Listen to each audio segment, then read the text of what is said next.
Será que anarcocapitalismo é o terraplanismo do direito? Essa é uma frase que eu ouvi bastante já de colegas, assim, de pessoas que trabalham na área. E hoje a gente vai tentar explorar um pouco se a ideia do anarcocapitalismo faz sentido do ponto de vista jurídico, né? Sem focar em partes de sociologia, economia ou filosofia, né? Mais na parte do direito que me compete. Então vamos falar um pouco sobre qual que é a ideia do anarcocapitalismo desse ponto de vista do direito. Então você teria uma livre concorrência de sistemas jurídicos no qual cada comunidade anarcocapitalista e cada tribunal poderia, de livre vontade, aderir a um tipo de sistema jurídico e as partes em um processo, né, um tipo de conflito, poderiam escolher qual sistema jurídico elas iriam aderir. E todos os sistemas jurídicos teriam que se guiar, então, por princípios de direito natural. Eu ainda posso fazer um vídeo explicando só sobre a questão do direito natural, porque eu acho que não existe um direito natural, mas seguindo pelo princípio, principalmente do PNA, do Pacto da Não Agressão. Óbvio que existem diferentes formas de visão de narcocapitalismo, então vão ter pessoas que vão pensar em uma ideia um pouco mais teológica, né? Mas eu vou focar aqui na parte do PNA e não em questões teológicas, tá? O que é o PNA, né? Pacto de Não Agressão seria um princípio no qual todas as leis deveriam seguir, que você tem liberdade individual até o ponto que você atinge a esfera da liberdade individual alheia. Então, a sua liberdade individual termina quando começa a do próximo, né?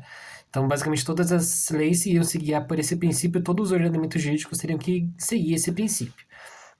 Então, como eu falei, né, cada tribunal, cada conflito particular poderia escolher quais leis iria seguir.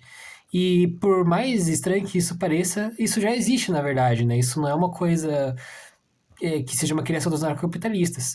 Tem em quase todo o mundo, pelo menos nas nossas sociedades ocidentais aqui, né, que seguem um padrão de direito minimamente parecido com o nosso, seja civil ou common law, é uma coisa que a gente chama de tribunais de arbitragem. Apesar de eles não serem propriamente tribunais, eles são lugares privados, né? Eles não são públicos no sentido de receber verba pública, né? No sentido de ser um tipo de autarquia ou de órgão público, não. Eles são empresas privadas, no qual um árbitro, né, faz o papel de juiz, então particulares vão até ele para resolver um conflito jurídico e quem vai julgar vai ser o árbitro, né? E aí o que acontece? Essas pessoas, esses particulares, eles podem escolher qual que seria a legislação aplicada para essa solução de conflito. Eles podem escolher, por exemplo, a legislação brasileira do século XIX, podem escolher a legislação norueguesa, podem escolher ainda talvez uma legislação fictícia aí, sei lá, a lei do Senhor dos Anéis, enfim, o que eles quiserem escolher, eles podem escolher para solucionar o conflito deles ali, de livre vontade. E qual que é o problema que já existe com tribunais arbitrais? Atualmente existe uma coisa chamada cláusula arbitral que é muito questionada assim, no Poder Judiciário, e vocês já vão entender o porquê, mas que alguns juízes aceitam. E o que é essa cláusula arbitral? Imagina que você assina um contrato de serviço de uma rede social. Isso tem muito em contrato de serviço que ninguém lê, né?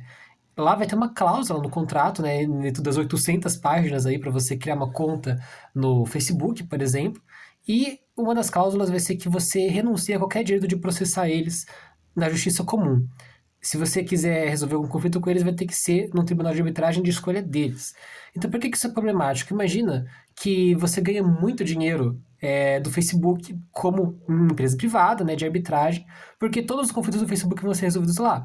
Se você quiser que o Facebook continue te dando dinheiro, você vai querer tomar decisões favoráveis ao Facebook. Então, normalmente, os tribunais de arbitragem, eles tomam decisões favoráveis às empresas que os escolhem. Por isso que eles são normalmente escolhidos sempre por essas empresas. Então, você normalmente não quer parar nesse tribunal de arbitragem porque você já sabe que a sua causa vai ser perdida. E como o contrato é de adesão, você ou adere a esse tribunal de arbitragem ou você não adere. Não é uma escolha, como posso dizer, totalmente livre e espontânea. Então, por isso que a cláusula arbitral ela é bastante questionável e bastante complicada.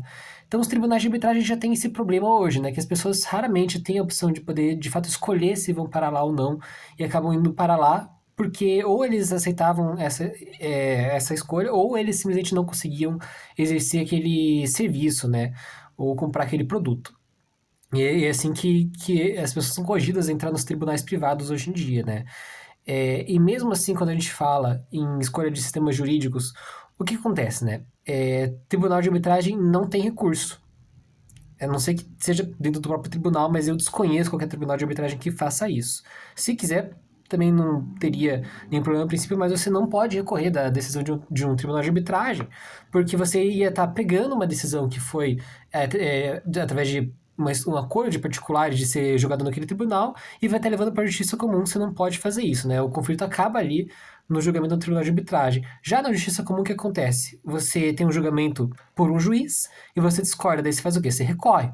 Aí você vai parar numa turma colegiada, né, no qual 3 juízes vão julgar de novo o processo. E vão chegar talvez à mesma ou outra decisão, reanalisando tudo ali, as provas de novo, as matérias e o direito, e vão chegar a uma decisão. Então você pode recorrer, você pode ter a decisão modificada.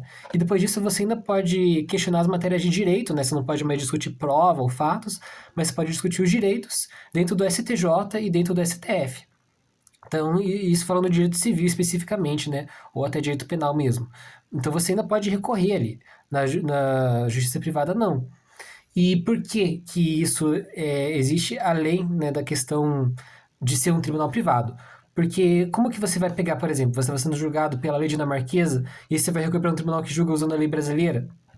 Aí fica difícil, né? Como que você vai pegar isso? Não vai conseguir fazer as coisas se encaixarem muito bem. E essa questão de livre adesão ao sistema jurídico já gera um problema em sociedades internacionais. Em direito internacional, melhor dizendo. Por quê? Porque cada país tem suas próprias leis. E como que você vai fazer para conflitos que envolvem mais de um país? Então, por exemplo, um estrangeiro que foi preso, ou uma companhia estrangeira que está sendo processada por uma pessoa nativa daquele país. Esse tipo de coisa você precisa resolver com tratados internacionais. Então, são legislações internacionais no qual os países aderem ou não. Então, países que são signatários a determinados tratados internacionais, eles seguem aquilo como legislação. Então, isso é uma forma de você resolver conflitos entre países com legislações diferentes. Isso será que existiria no anarcocapitalismo? Ou como que você faria para resolver esses conflitos entre comunidades diferentes com leis diferentes? Já começa a ficar complicado, né? Imagina que você perde um processo num tribunal privado no anarcocapitalismo e você quer recorrer. Pelo que eu sei, os anarcocapitalistas são a favor do direito de recorrer. Aí você vai recorrer para outro tribunal. E aí é outra legislação. Aí você vai recorrer para outro tribunal, que é outra legislação. Como que você vai fazer para resolver esse tipo de conflito? Ah, eu estava aqui sendo julgado pela legislação teológica cristã. Agora você é julgado pela legislação teológica budista? Não, mas agora você é julgado pela legislação do Senhor dos Anéis. Mas agora você é julgado pela legislação de Portugal de 1893. Sabe? Como que você vai conseguir resolver esses conflitos? Como que você vai pegar essas leis que são conflitantes e decidir quando ou em quais casos você vai aplicar elas? É uma coisa muito complicada de resolver esse conflito de diferentes normas. E como que você vai conseguir respeitar a decisão de tribunais quando cada tribunal tem uma lei diferente sendo aplicada? Isso é uma coisa, cara, muito problemática. E ainda, como eu falei, tem a questão da coerção, né, que a pessoa não necessariamente vai conseguir decidir de livre e espontânea vontade qual tribunal que ela vai escolher, qual norma que vai ser aplicada no caso, porque tem a questão da empresa envolvida. Como que você faria para impedir esse tipo de coerção? Então, para mim, esse é o grande X da questão do anarcocapitalismo, né?